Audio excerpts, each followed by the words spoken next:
So when I was almost in my 20s, I read Ken Dryden's The Game for the first time, and how Ken Dryden book The Game was broke down in the second half of the book, which I'm kind of doing with my podcast. I'm doing a tribute to the game with these multiple podcasts and my interpretations of the Montreal players of the 1970s dynasty.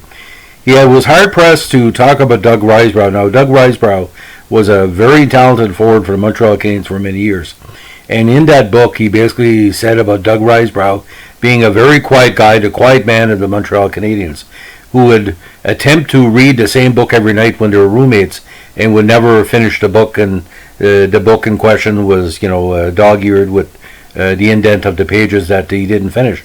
Now, Dougie Risebrough, in all aspects, ladies and gentlemen, the great success of the Montreal Canadiens in the 1970s had to do with their multiple outstanding draft picks. I think they had 45 or 50 top-flight draft picks in the first three rounds that made the team in the late 60s and the 70s into the early 80s. Now, Risebrough was one of these. To call him a defensive forward would be a misnomer. He was kind of a combination of a grinder and a Doug Jarvis style. Now, he not the biggest player in the world, 5'11", 183 pounds. He was drafted 7 overall in the 1974 draft, and that's around the same time that shot Lambert, Tremblay. I call it like the kid line that the Montreal Canadiens had, where Risebrough, Lambert, and Tremblay.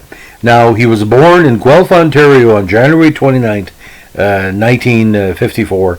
Now, he holds a very unique distinction in his 31 years in the NHL. He was involved with the Stanley Cup playoffs 25 times. Now, he's now a pro scout with New York Rangers, which relies on his great talent as a player and a coach and developer over the years. Now, a lot of good hockey players come from Guelph, Ontario, great place. He skated in 8 seasons with the Canadiens, and he helped Montreal capture four cups in Montreal. Now, his last year with the ever great Kitchener Rangers was a great year for him, even though limited play. He had 52 points and 25 goals in 46 games. Now, when he called up to the big team from the Nova Scotia Voyageurs, he was a solid player in Montreal's 1975 partial Stanley Cup run, where they lost to Buffalo in the semifinals in 6 games. Now, in his first full season with Montreal, he had 44 points, including 16 goals. Kind of a rugged player. He would drop the gloves and disturb it every once in a while. But he won 4 consecutive cups with Montreal, and his best year again was 1976-77, where he notched 60 points, including 22 goals. Now, after he was part of the purge of the Montreal Canadiens rebuilding due to 3 consecutive losses in the playoffs to Minnesota, Edmonton, and Quebec into 1982, he was passed on to the Calgary Flames. Now, his time with the Flames had him a part of the Battle of Alberta. Now, to say he was an agitator would be an understatement. We all know that his play against Edmonton was kind of freaky. He was also there to pester his opponent's top players. Now, in one famous moment, the Battle of Alberta, he was playing against Marty McSorley. He had a fight. Risebrough lost a fight, but ended up with McSorley's jersey, which he shredded with his skates. Now, that's the way you show your Pissmeyer play or your grinder play. Now, he was part of Calgary's triple captain system for 4 seasons with Lanny McDonald and Jim Pavlinsky. And in 1986, as a tri-captain, he led to Calgary to the finals as a player, where he eventually lost to Montreal. But by the time he left Calgary into a management position, he brought these great style. He was assistant coach with the Flames for 2 years, and he also helped guide Calgary to 2 consecutive President's Trophies and the 1989 Stanley Cup Championship, which was his 5th championships as a player, as a coach. He was made assistant GM for the Flames before the 90 season, head coach in 91, And in May 16, 91, he became the only second general manager in Flames history and served as both GM and coach for the first 60 games of the 92 season. But the success that he hoped was not there. After a loss to the Vancouver Canucks 11-0, he decided that Guy Charon should take over, and he continued his role as Calgary's GM until November 2nd, 1995. Now, he spent some time as well as GM and vice president of the Minnesota Wild for a number of years, and helped develop that rebuild franchise where they had lost the stars and brought in. Now, after the Wild's first playoff appearance, he was promoted to Minnesota Sports and Entertainment, the corporate parent of the Wild, on July 23rd, 2003. Kept at that with 2009. He's relieved his duties and ended up with New York as a scout. Now, what's kind of ironic here, which drew a lot of negativity in the press in Calgary, he served as the Oilers' vice president of hockey operations from 96 to 99.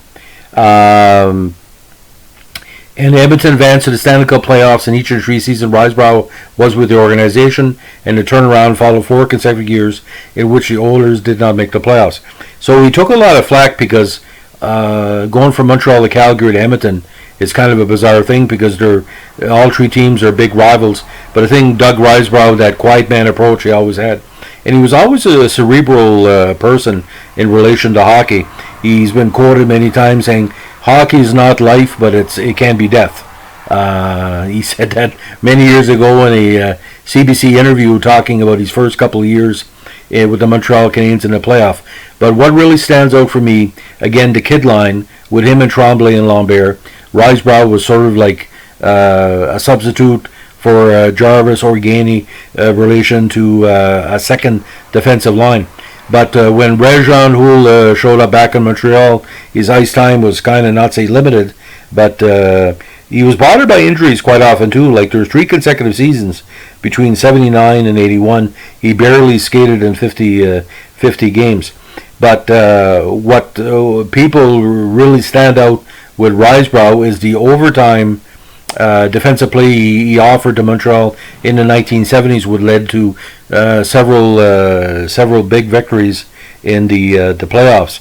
But I think with the injuries and the fact is that he already won a lot of cups in Montreal, he pretty well done as much as a player he could have done. But it's like this, ladies and gentlemen.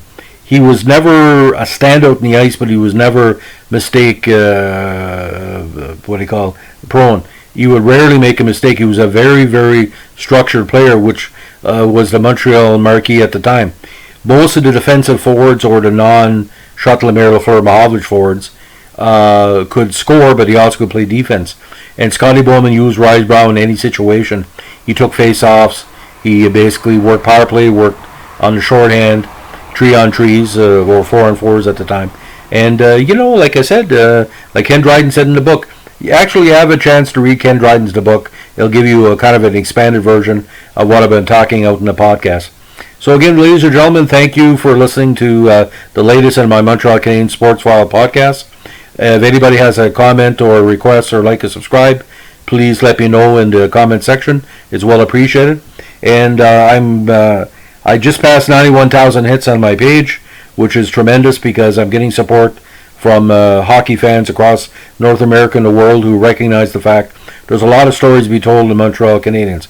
I may not do a podcast from every Montreal Canadien of the 1970s, but I'm getting friggin' close. I think we're past like 45 now, so. And they're all archived, so your favorite player will probably be there or already is there. And I'm not going to do one of Jeff Brubaker because I don't know enough of him as a player. That's a little joke. He was the first Jeff to play it for the Montreal Canadiens, and I'm a Jeff, so that's the way it goes. Okay, have a good day. Bye.